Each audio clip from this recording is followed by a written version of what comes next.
नमस्ते दोस्तों, जोहार। नागपुरी पाठशाला चैनल में रोरे मन कर बहुत बहुत स्वागत है। हमरे मन जैसन कि रोरे मन जानी ला, हमरे मन नागपुरी व्याकरण के पढ़त ही और नागपुरी व्याकरण में हमिन आजकल अव्यय के पढ़े लागी। और इसर से पहले कर वीडियो में हमिन अव्यय के पढ़ रही, उकर कुछ भेद के जान रही कि का भेद होवेला और कुछ के पढ़ रही।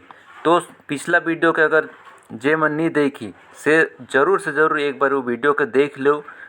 और एक बार इजा हमें रिवीजन कर लेवल के पिछला वीडियो में का पढ़ रही और अव्यय कर बारे में का जान रही से एक बार रिवीजन करी। तो अव्यय कर बारे में हम पढ़ रही और अव्यय के कह सके जान रही। अव्यय किसे कहते हैं? अविकारी शब्द। अविकारी शब्द को कहते हैं जो किसी भी स्थिति परिस्थिति में वो शब्द नहीं बदलता है। जैसे कोई भी लिंग, वचन, पुरुष, कारक के अनुसार शब्द नहीं बदलता है, नहीं परिवर्तन होता है, उसे अव्यय कहते हैं। लिंग कहने का मतलब है कि लिंग से पता चलता है स्त्रीलिंग और पुल्लिंग दो चीज़ पता चलता है। स्त्रीलिंग और पुल्लिंग के अनुसार भी वो शब्द नहीं बदलता है, एक जैसा ही रहता है, उसे अव्यय कहते हैं। वचन से संख्या पता चलता है, एक वचन, द्विवचन, बहुवचन, इस तरह से। और नागपुरी में दो गो वचन होता है, एक वचन और बहुवचन। एक वचन और बहुवचन उसके अनुसार भी अव्यय के शब्द नहीं बदलते हैं, एक जैसा रहता है।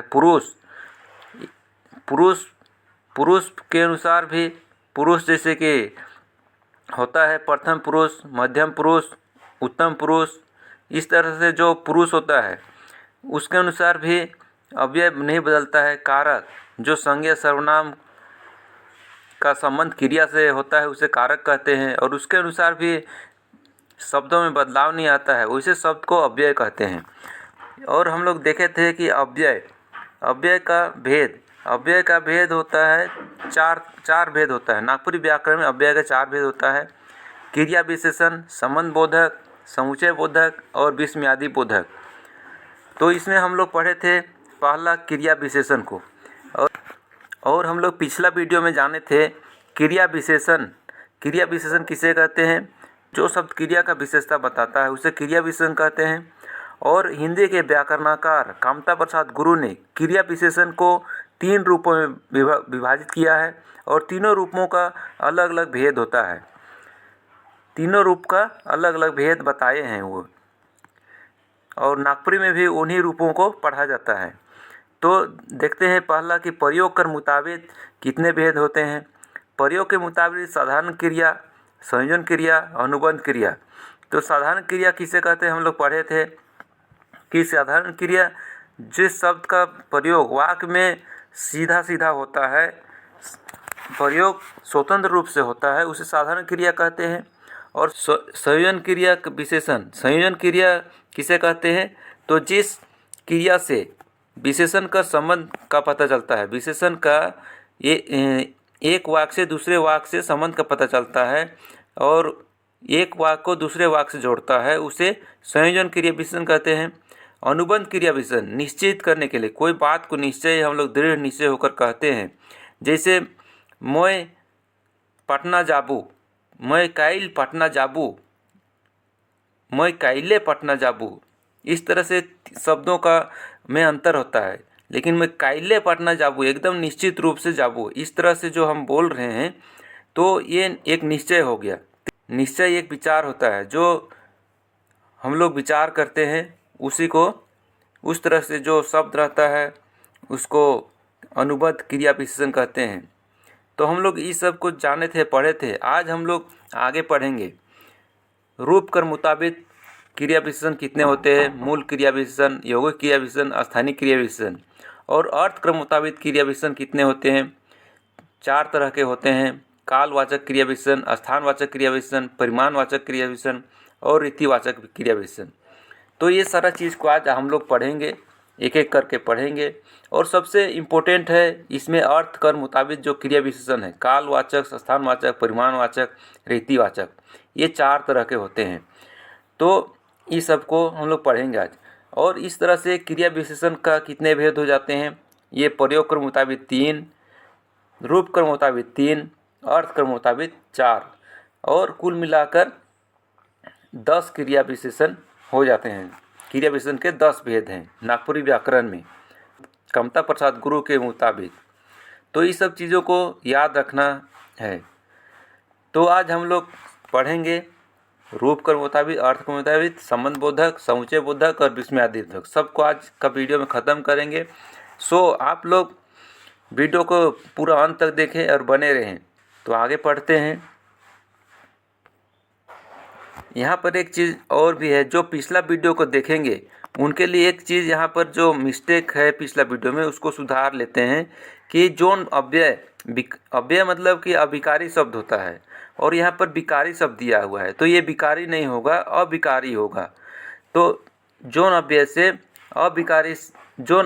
अव्यय से क्रियाकर विशेषता का पता चलता है, उसको क्रिया विशेषण कहते हैं। जोन अविकारी शब्द से, विकारी शब्द नहीं, अविकारी शब्द से क्रियाकर विशेषता का पता चलता है, उसे क्रिया विशेषण कहते हैं। जैसे जहाँ तहाँ, कहाँ जहाँ, धीरे धीरे, रसे रसे, ये सब अविकारी है।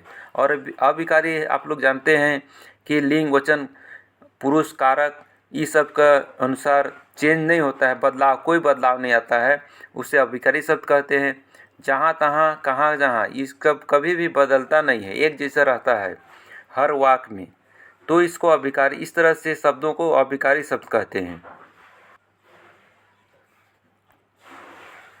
आज का क्लास हम लोग अब शुरू करते हैं मुख्य रूप से कि रूप कर मुताबिक क्रिया विशेषण का 3 को भेद होवेला। रूप कर मुताबिक क्रिया विशेषण का कितने भेद होते हैं? 3 भेद होते हैं। मूल क्रिया विशेषण, यौगिक क्रिया विशेषण, स्थानीय क्रिया विशेषण। मूल क्रिया विशेषण ईसन क्रिया विशेषण जे कोनो दोसर शब्द कर मेल से नहीं बनेला, मूल क्रिया विशेषण कहायला। जैसे अचके, फीन, ठीक। मूल क्रिया विशेषण का कहते हैं, वैसा क्रिया विशेषण को कहते हैं जो कोई भी दूसरा शब्द कर बिना मेल से, बिना योग से स्वतंत्र रूप से बनता है, उसे मूल क्रिया विशेषण कहते हैं। जैसे अचके, फीन, ठीक, ये सब शब्द का इस तरह के जो भी शब्द हैं वो मूल क्रिया विशेषण होते हैं। इसका ये स्वतंत्र रूप से प्रयोग होता है, इसमें कोई जोड़ा नहीं जाता है। और यौगिक क्रिया विशेषण ईसन क्रिया विशेषण जे कोनो दोसर शब्द में प्रत्यय या पद जोड़ल से बनेला, उके यौगिक क्रिया विशेषण कहल जाएला। हियाँ ध्यान देवे के बात यह है कि यौगिक क्रिया विशेषण संज्ञा, सर्वनाम, विशेषण, धातु और अव्यय कर मेल से बनेला। और यौगिक क्रिया विशेषण क्या होता है? कोई दूसरा शब्द में प्रत्यय या पद जोड़कर बनाया जाता है, उसको यौगिक क्रिया विशेषण कहते हैं। यहाँ ध्यान देने वाला बात है कि यौगिक क्रिया विशेषण संज्ञा, सर्वनाम, विशेषण, धातु, अव्यय, ये सब कर मेल से बनता है। यौगिक क्रिया विशेषण किससे बनता है? संज्ञा, सर्वनाम, विशेषण, धातु और अव्यय कर मेल से बनता है। संज्ञा से जो बनता है उसको यहाँ पर उदाहरण में देखते हैं। रात तक, दिन तक, रात तक, ये सब शब्द क्या है? संज्ञा से बना हुआ क्रिया विशेषण है। रात तक, रात एक संज्ञा शब्द है, दिन भी संज्ञा शब्द है ना, और तक ये विशेषण है। तो इस तरह से प्रत्यय जोड़कर जो बनाया जाता है क्रिया विशेषण, संज्ञा, सर्वनाम और धातु, अव्यय में प्रत्यय जोड़कर, उसको यौगिक क्रिया विशेषण कहते हैं। संज्ञा कर दोहराले से बनल, घड़ी घड़ी, माझे माझे, सर्वनाम, हिया हुआ। सर्वनाम को 2 बार बोलते हैं, सर्वनाम से हिया हुआ। विशेषण से बनल, ठीक ठाक, ठीक ठीक, साफ साफ। विशेषण से जो बनता है वो इस तरह से बनता है, ठीक ठीक, साफ साफ। ये सब यौगिक क्रिया विशेषण है जिसमें 2 शब्द जुड़ा हुआ है।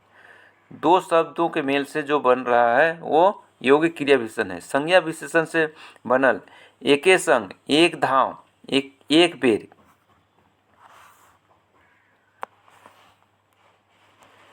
अव्यय और दोसर शब्द कर मेल से बना हुआ, ये अव्यय और दोसर शब्द से मिलकर बना हुआ क्रिया विशेषण। हिया तक, कहिया तक, इस तरह से अलग अलग शब्द से बना हुआ क्रिया विशेषण देखने को मिलता है नागपुरी व्याकरण में। तो इस तरह के शब्दों को यौगिक क्रिया विशेषण कहते हैं। आगे देखते हैं स्थानीय क्रिया विशेषण। ईसन क्रिया विशेषण जे बेगर कोनो रूपांतर या बदलाव के ठाव विशेष में आवेला उके स्थानीय क्रिया विशेषण कहल जाएला। स्थानीय क्रिया विशेषण ऐसा क्रिया विशेषण जो बिना किसी रूपांतर के या बिना किसी बदलाव के ठाव विशेष में आवेला। ठाव विशेष मतलब कि स्थान विशेष में जहाँ उस शब्द का यूज होगा वहाँ पर उपयोग किया जाता है, उसको स्थानीय क्रिया विशेषण कहल जाएला। जैसे वो अपन मूड फोड़ी, तो यहाँ पर मूड फोड़ना मतलब कि एक होता है जैसे कि कोई बात हो जाता है किसी से, तो इस तरह से बोला जाता है कि वो अपन मूड फोड़ी, अपन पैर के आपने कुल्हाड़ी मारलक, इस टाइप से बात जो बोला जाता है। तो इस टाइप से कहा जा रहा है कि वो अपन मूड यहाँ पर जोड़ कर बनाया है, और फोड़ना क्रिया हो गया और उसका विशेषता बता रहा है अपन मूड ये दोनों सब यौगिक क्रिया विशेषण हो गया। अपन और मूड दोनों यौगिक क्रिया विशेषण यहाँ पर है। अर्थ कर मुताबिक क्रिया विशेषण कर 4 गो भेद होवेला, और ये अव्यय और क्रिया विशेषण का सबसे प्रमुख भेद और रूप है, और इसी से बहुत ज़्यादा क्वेश्चन सब पूछा भी जाता है। तो इसको अच्छा से ध्यान से पढ़ेंगे और याद रखेंगे। तो अर्थ कर मुताबिक क्रिया विशेषण कर 4 भेद है। कालवाचक क्रिया विशेषण, परिमाणवाचक क्रिया विशेषण, स्थानवाचक क्रिया विशेषण, रीतिवाचक क्रिया विशेषण। पहले देखते हैं कि कालवाचक क्रिया विशेषण किसको कहते हैं। कालवाचक क्रिया विशेषण जे अविकारी शब्द से क्रिया कर होवे कर बोध होवेला उके कालवाचक क्रिया विशेषण कहल जाएला। जैसे अब, तब, कखनो, रोज, जब से, जोन बेरा, कखन, एखन, तखन, आइज, काइल, परसों, 2 बजे, बिहान, सांझ, सोमवार, 1 जनवरी 2001 ईस्वी, देरी से, बीतल हफ्ता, अवैया महीना, अगला हफ्ता, आइज, काइल, जोन बेरा, तती, खन। कहने का मतलब कि जिस शब्द से समय का पता चलता है उस शब्द को, वैसा अभिकारी शब्द को कालवाचक क्रिया विशेषण कहते हैं। जैसे उदाहरण में देख सकते हैं कि तोय एखन आओ, तुम अभी आओ, इसका हिंदी होगा तुम अभी आओ। आज मुके घर जाए है, आज हमको घर जाना है। तो इस सब से समय पता चलता है, आइज से, एखन से। आइज काइल उकर जीव बेस नखे, आइज काइल ये भी समय बता रहा है। परसों दिन से बाबू कर स्कूल खुलत है, परसों दिन ये भी समय बता रहा है। कखन आवी से कर पता नखे, कखन ये भी समय के पता चलता है। तो जे शब्द से समय का पता चलता है उसको कालवाचक क्रिया विशेषण कहते हैं। आगे देखते हैं स्थानवाचक क्रिया विशेषण। जैसा कि स्थानवाचक, इसी में परिभाषा छुपा हुआ है जिससे कि स्थान का पता चलता है जिस शब्द से, उसे स्थानवाचक क्रिया विशेषण कहते हैं। जे अभिकारी शब्द से क्रिया काम करे या होवे कर ठाव स्थान कर बोध होवेला उके स्थानवाचक क्रिया विशेषण कहल जाएला। जैसे हिया हुआ, ऊपरे नीचे, आगे पीछे, ऊठ इन, कहाँ, दूर, घर में। तो इस तरह से जो शब्द है हिया हुआ, ऊपरे नीचे, आगे पीछे, ऊठ इन, कहाँ, दूर, घर में, इस तरह से जो स्थान का बोध कराता है वो सब स्थानवाचक क्रिया विशेषण होता है। जैसे उदाहरण में तोय कहाँ जाबे, तुम कहाँ जाओगे। तो कहाँ इस तरह से क्या है, स्थान के बारे में पूछ रहा है कि तुम कहाँ जाओगे। हम खेलत हैं।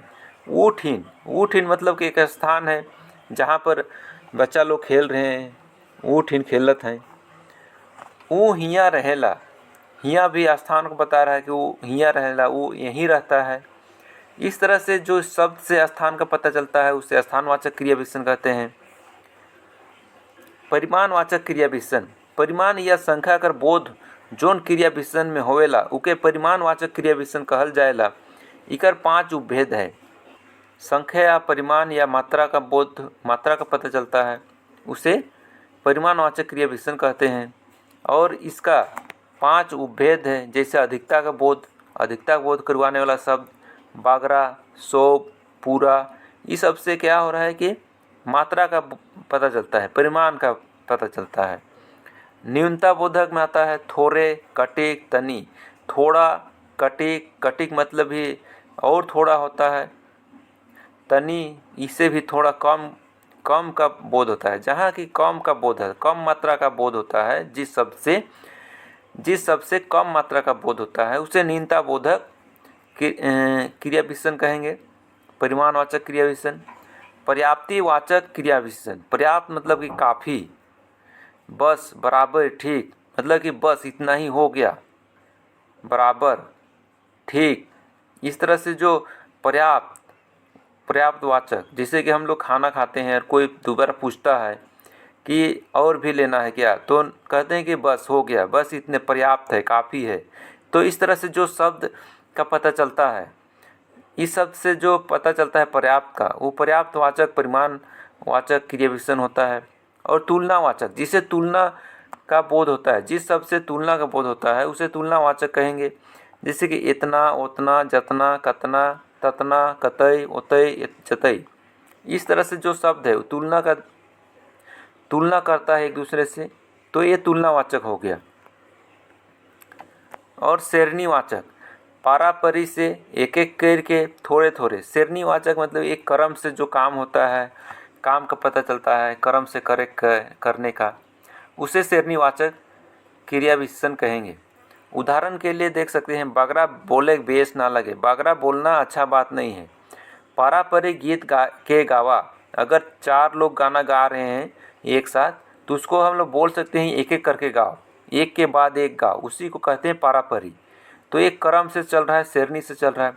थोड़े थोड़े तियन के पोरस, तनी तनी, ये न्यूनता का बोध बता रहा है कि थोड़े थोड़े सब्जी को दो, इस तरह से।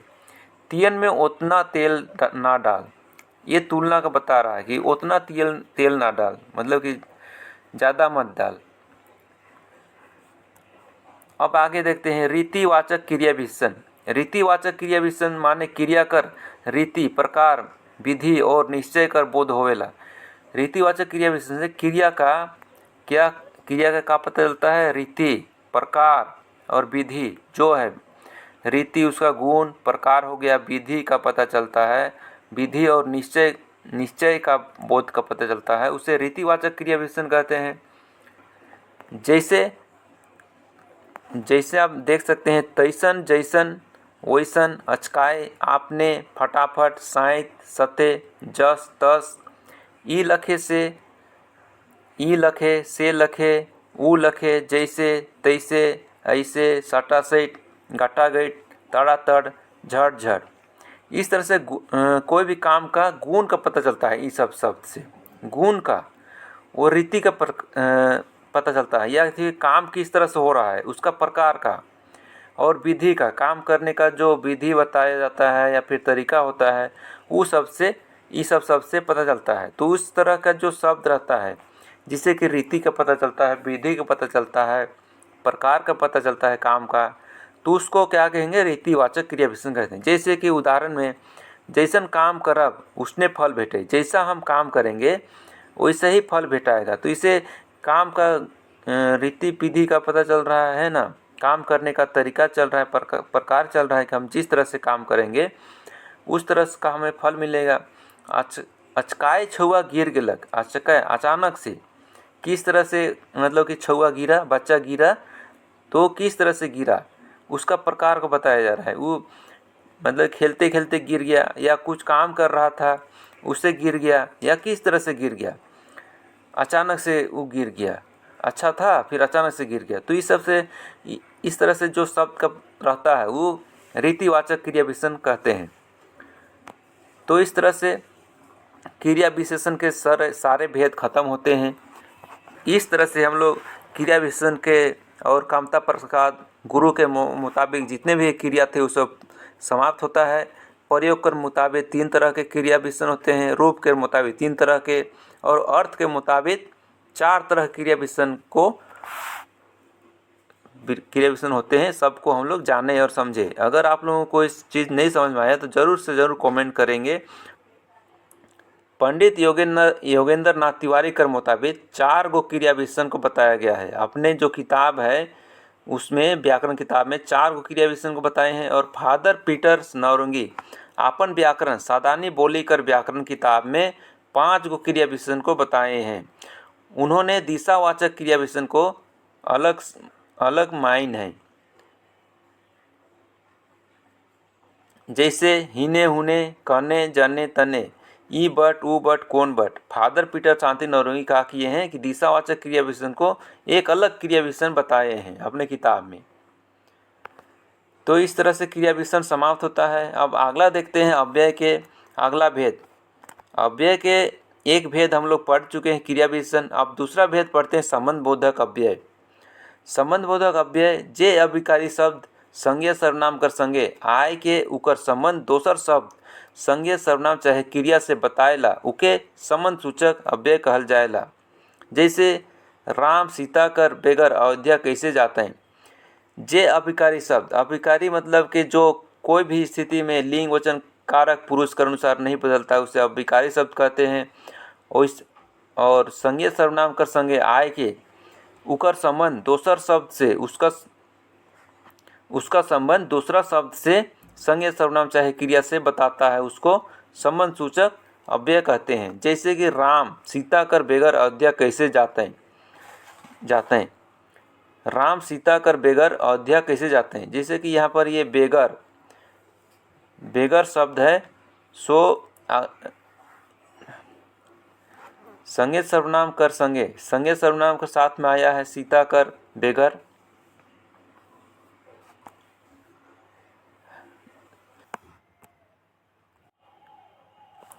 संयोजक चाहे समुच्चय बोधक दो शब्द चाहे वाक्यांश के आपस में मिलाए वाला माने जोड़े वाला अभिकारी शब्द के योजक चिन्ह समुच्चय बोधक अव्यय कहेना। जैसे और, की, अगर, चाहे, मुद्दा, नीतो, निहलो, तले, मगर, सेले, बल्कि। दो शब्द चाहे वाक्यांश को दो शब्दों या वाक्यांश को जोड़ने वाले अभिकारी शब्द के जो योजक चिन्ह होते हैं, जो योजक होते हैं, उसे समुच्चय बोधक अव्यय कहते हैं। जैसे कि और कहने से कि दो शब्द को जोड़ता है, जैसे कि राम और श्याम, इस तरह से दो शब्दों को जोड़ता है। और जैसे राम और श्याम बीच में राम और श्याम के बीच में और आ रहा है, तो इस तरह से जो शब्द को जोड़ता है, उसी तरह से ये शब्द कहीं ना कहीं वाक्य को जोड़ते हैं, शब्दों को जोड़ते हैं। तो इस तरह से जो जोड़ने वाले शब्द रहते हैं उसे संयोजक अव्यय चाहे समुच्चय बोधक अव्यय कहते हैं। आगे देखते हैं विस्मयादि बोधक। विस्मयादि बोधक जो नव्य से विस्मय, आश्चर्य का बोध होता है, खुशी का बोध होता है, दुख का बोध होता है, उसे विस्मयादि बोधक कहते हैं। जैसे ओहो, अरे, हाय, आह, दैत, सते, वाह, छी, ये सब शब्द जो है जो कि आश्चर्य का बोध कराता है, आश्चर्य का। तो इस तरह से विस्मयादि बोधक शब्द कहते हैं, इस तरह से जो शब्द होता है।